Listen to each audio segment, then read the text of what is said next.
Dans cette partie, on revient sur le dorien et on va travailler ce mode avec des cartes. Alors l'intérêt, c'est que, bon, d'une part, on a des automatismes pour monter ou descendre la gamme d'une autre manière. Et par ailleurs, on peut construire plein d'accords. Donc soit on empile des cartes,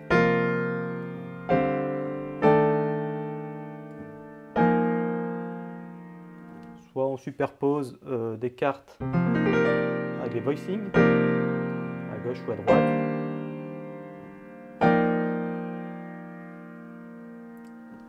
Et donc quand on utilise les cartes, on peut également passer sur le mode éolien ou phrygien, voilà, comme on veut.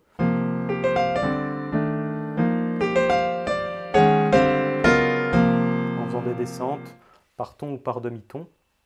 Donc il y a énormément de possibilités. Donc, je dirais que voilà, travailler les cartes, c'est un très bon investissement après pour le travail de l'impro. Pour travailler les cartes, le mieux c'est de travailler à la fois main gauche et main droite.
Et ainsi de suite. Alors on en revient maintenant à la pentatonique.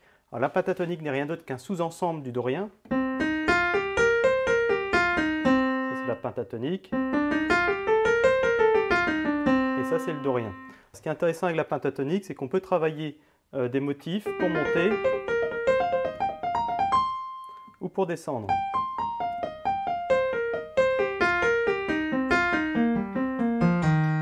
Donc pour monter, on part du sol. Donc 5 fa tierce.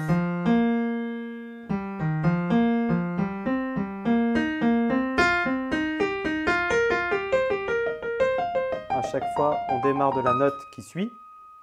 Et pour descendre, on part ici du Ré. Et on va 2 notes au-dessus.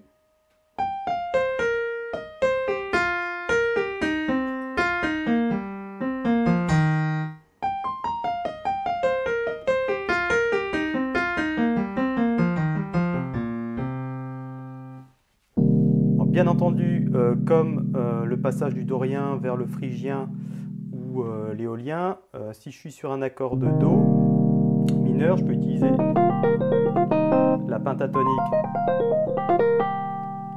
de Do, mais aussi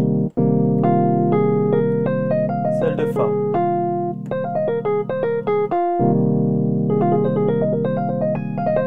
Ou éventuellement celle de Si bémol.